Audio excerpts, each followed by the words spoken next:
Como que funciona o nosso sistema proporcional? Uma pessoa, para se eleger no Paraná, por exemplo, um candidato a deputado federal tem que fazer 200 mil votos.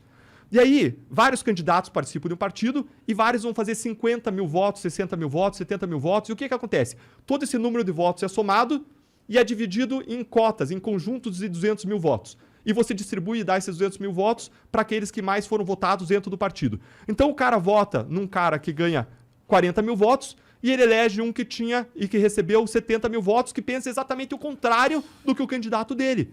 Ele vota alguém que é contra a corrupção e elege alguém que vai lá com os seus esquemas, ou vai se proteger, ou vai minar o combate à corrupção. Então o brasileiro precisa se atentar a isso e colocar o seu voto em partidos que têm votado de modo consistente contra a corrupção. Tem partidos na direita e na esquerda. E essa é uma luta que independe de ideologia. Aí de uns partidos. Se você olhar as votações recentes, a votação da lei de improbidade e outras votações, você vai ver que você tem, por exemplo, o Novo, que vota de modo consistente, o Podemos, que vota de modo consistente, e o PSOL, que tem votado de modo consistente contra a corrupção. O PSOL foi até o fiel da balança da votação da PEC 5 recentemente. Mas... Então, e quando a gente defende isso, e eu falo de diferentes partidos e diferentes ideologias, eu falo porque essa é uma causa que não pode ter lado. Claro. A gente tem que ter um lado só, o lado do brasileiro. E se a gente exatamente, a gente tem que ter um lado da honestidade na política, de não ter desvio de verba pública. E se você quer defender isso, não importa se você é de direita, de esquerda, de cima, de baixo, de lado, você tem que defender essa causa, porque se você aplicar o percentual de corrupção do mundo pro PIB brasileiro, é desviado do Brasil por ano mais de 300 bilhões de reais por ano. Gente, isso dá vários auxílios Brasil que querem distribuir agora por conta da crise econômica. Dá vários auxílios Brasil. Sim. Acho que o Auxílio Brasil estava dando coisa de 40 bilhões até o final do ano que vem. Dá vários. Isso permite triplicar o orçamento federal em educação, triplicar o orçamento federal em saúde.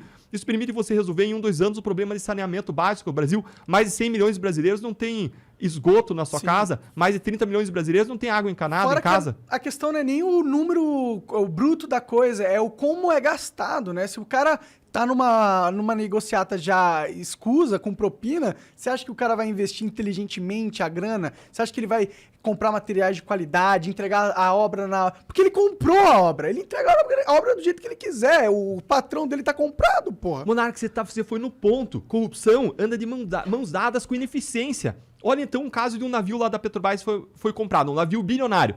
Foi feito um parecer dizendo que não precisava comprar. Foi feito o segundo parecer dizendo que não precisava comprar. Aí, o diretor queria comprar, ia receber propina nessa negociação, vai lá e pede para refazer o parecer e vem com uma análise muito otimista e manda comprar. O que aconteceu? O navio ficou parado em alto mar, ao custo de $100 mil por dia.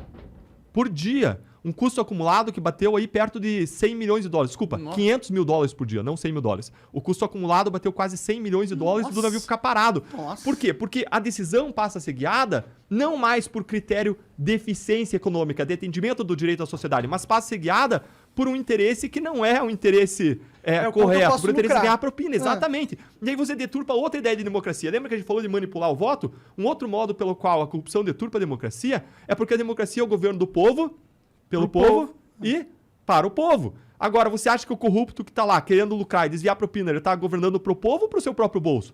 O cara está governando para o seu próprio bolso. Então, a corrupção, ela mina a democracia, ela mina o rule of law, o Estado de Direito, você colocar todo mundo debaixo do império da lei. Então, a gente tem que mudar essa realidade. Hoje muda essa realidade, hoje vai continuar sendo para sempre o país do futuro, que nunca chega. A gente nunca vai ser o país do presente. A gente precisa virar essa página, mudar essa realidade, e o caminho passa necessariamente pelo controle da corrupção. É o único problema do Brasil? Não. Mas é um problema que se arrasta há séculos e a gente precisa resolver de vez. O padre Antônio Vieira, lá em 1650, ele falava que a corrupção é a raiz das doenças do Brasil, é a causa das doenças do Brasil. A corrupção, ela tem o lado de desviar dinheiro público, mas ela também tem tem um outro lado que tem empresas que também corrompem agentes públicos, não é? Qual que é a proporção? É muito mais gente ou uma coisa é ligada com a outra? Como é que funciona isso? É uma coisa ligada com a outra, porque quando a empresa ela paga propina para o agente público para obter um contrato, ela não paga de graça. Ela paga para inflar o lucro dela. E quando ela infla o lucro, ela vai inflar o lucro e parte desse dinheiro vai de propina para o cara e parte vai para o bolso dela, né? E do outro lado, dos agentes públicos, parte do dinheiro vai para o bolso do cara, parte vai para o político, para os partidos e vai ser investido em campanha eleitoral. Sabe qual foi a grande sacada da Lava Jato? foi ter feito um diagnóstico da grande corrupção brasileira. Ela fez um diagnóstico. A Lava Jato ela começou investigando um esquema de corrupção na Petrobras, em que, de um lado, você tinha grandes empreiteiras que formavam um cartel para escolher quem ia ganhar os contratos e quanto que ia pagar quanto ia receber por cada contrato. Elas maquiavam as propostas de modo a escolher quem quer ser vencedora. O lucro era inflado. Do outro lado, você tinha agentes públicos da Petrobras, diretores da Petrobras que eram corrompidos e que permitiam o funcionamento daquele cartel com os preços inflados. E entre os dois lados, você tinha lavadores de dinheiro profissionais que faziam o dinheiro sujo chegar do outro lado parecendo dinheiro limpo. E aí vem uma questão, por que esses diretores da Petrobras se corrompiam? Porque eles ganhavam mais de 100 mil dólares por mês. Impunidade, ganância, tudo isso desempenha um papel, mas aqui a resposta é mais simples. Eles se corrompiam porque se eles não se corrompessem, eles não estavam lá. Eles eram colocados por partidos e políticos que indicavam eles justamente para eles receberem dinheiro. Cara, e quando você entende isso, Monarca, você entende também o mensalão. E você entende por que o Roberto Jefferson foi lá em cima e falou o esquema de indicações para arrecadar recursos vem desde sempre no Brasil. Você entende por que delatores falaram que esse esqueminha vem desde sempre, vem desde décadas atrás, e pessoas com larga experiência na política.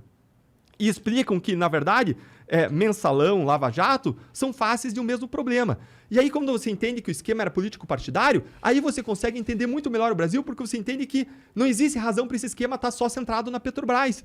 E você consegue entender muito mais fácil como que a Lava Jato se expandiu rapidinho para o Ministério do Planejamento, para a Eletrobras, para órgãos públicos estaduais em São Paulo, Rio de Janeiro, Paraná, e aí vem o medo dos Caixa Econômica Federal, fala, mano, BNDES. esse negócio tá crescendo pra caralho. Exato. Fudeu. Eles vão pegar todo mundo. Exato. Fudeu. Exato. Veja a colaboração do Debrecht, uma empreiteira, e ela era cliente do sistema político partidário corrupto. Ela não era o ator central. Uma empreiteira corrompeu 400... Quer dizer com ela era cliente? O sistema político-partidário, ele era o comandante da corrupção. Eles colocavam diretores. Como é que é o esquema? Como é que é o mecanismo? Vamos definir aqui o mecanismo da macrocorrupção brasileira, tá? O mecanismo funciona assim. Muitos partidos e políticos desonestos colocam para chefiar órgãos públicos federais, estaduais e municipais pessoas incumbidas de arrecadar propinas. Uma vez os cargos, essas pessoas vão vender contratos, vender licenças para empresas que pagam propinas em troca de lucros extraordinários. E uma parte do dinheiro vai para a campanha, uma parte do dinheiro vai para o bolso dos envolvidos. Então, esse é o esquema, esse é o grande esquema. E quando você entende esse esquema, você entende que ele é um esquema político-partidário. E as empresas, elas são clientes desse esquema. Elas não são os comandantes, entendeu? Ela é como um cliente que chega lá no balcão do político querendo fazer negócio, querendo ganhar dinheiro, e o cara diz, aqui funciona assim. Se tornou sistêmico. Cada empreiteira que ganhava um contrato na Petrobras já sabia quanto que tinha que pagar e para quem. Não precisava nem mais perguntar, nem mais montar o esquema. Já estava tudo acertado.